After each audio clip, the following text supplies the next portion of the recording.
नमस्कार, आप देख रहे हैं इंडिया टीवी। आपके साथ मैं हूं मीनाक्षी जोशी। 22 अप्रैल को पहलगाम में टेरर अटैक कैसे हुआ? इंटेलिजेंस का फेलियर कैसे हुआ?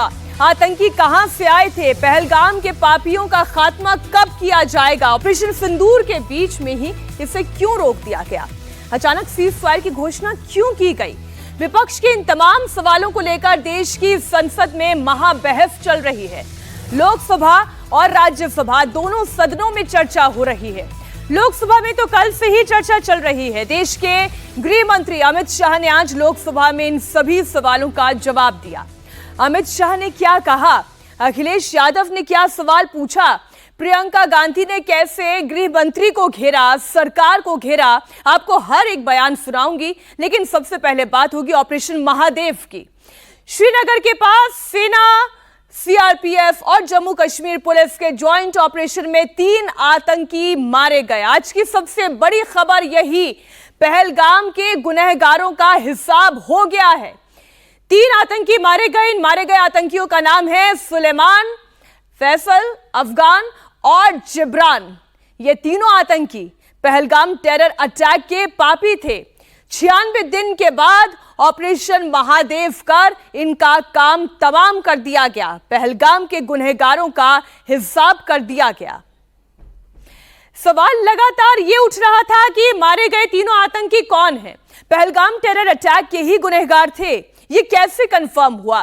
तो आइए इसके बारे में भी आपको जानकारी दे देती हूं। दरअसल ऑपरेशन सिंदूर के दौरान जब आतंकी मारे गए तो उन तीनों आतंकियों के शव को श्रीनगर लाया गया, जहां उनकी पहचान कराई गई। 3 लोगों ने उन्हें पहचाना और फिर घटना स्थल से जो कारतूस मिले उसका बकायदा एफएसएल कराया गया और यह बात का खुलासा हुआ कि ये तीनों आतंकी पहलगाम के गुनहगार हैं।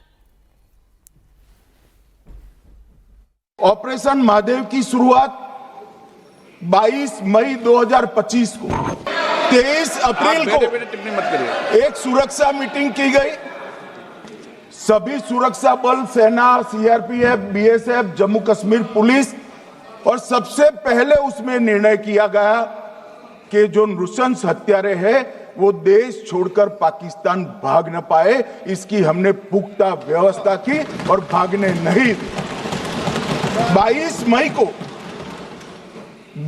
मई को आईबी के पास एक ह्यूमन इंटेल आई और एक क्षेत्र के अंदर, दाची गांव क्षेत्र के अंदर आतंकवादियों की उपस्थिति की सूचना मिली।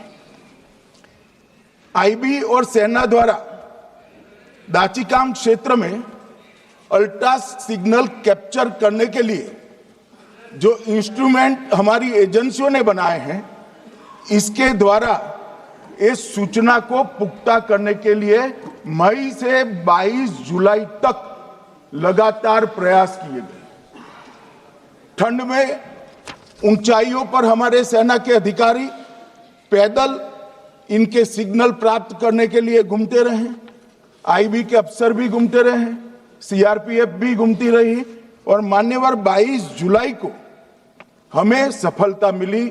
सेंसर्स के माध्यम से आतंकवादी होने की पुष्टि मिल गई। तब 4 पैरा जो हमारी सेना का एक हिस्सा है, उसकी नेतृत्व में 4 पैरा के जवान, सीआरपीएफ के जवान और जम्मू कश्मीर पुलिस के जवान मान्यवर एक साथ ये आतंकवादियों को घेरने का काम किया।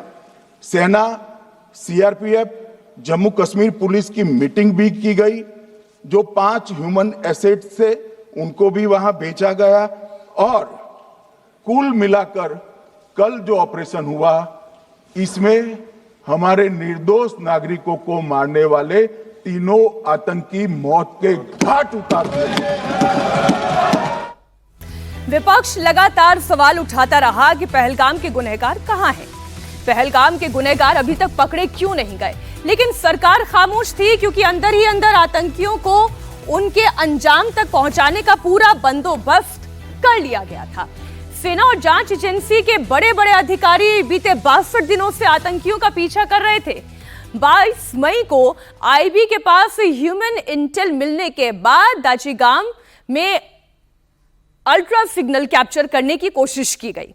अब दाची गांव में आतंकवादियों की मौजूदगी कंफर्म करने के लिए ठंड में आईबी सेना और सीआरपीएफ के अधिकारी घूमते रहे और जब आतंकवादियों की मौजूदगी कंफर्म हो गई तो फिर 4 पैरा के जवान, सीआरपीएफ और साथ ही साथ जम्मू कश्मीर पुलिस के जवानों ने पूरे इलाके की घेराबंदी की। और कल यानी कि 28 जुलाई की तारीख जब सुलेमान, जबरान और आतंकी अफगान को ढेर कर दिया गया।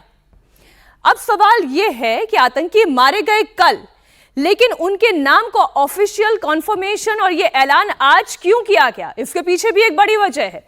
दरअसल सेना और सरकार नाम का ऐलान करने से पहले इस बात की पूरी तरह तस्दीक कर लेना चाहती थी कि ये आतंकी वही हैं या नहीं जिन्होंने पहलगाम में 22 हिंदुस्तानियों का खून बहाया।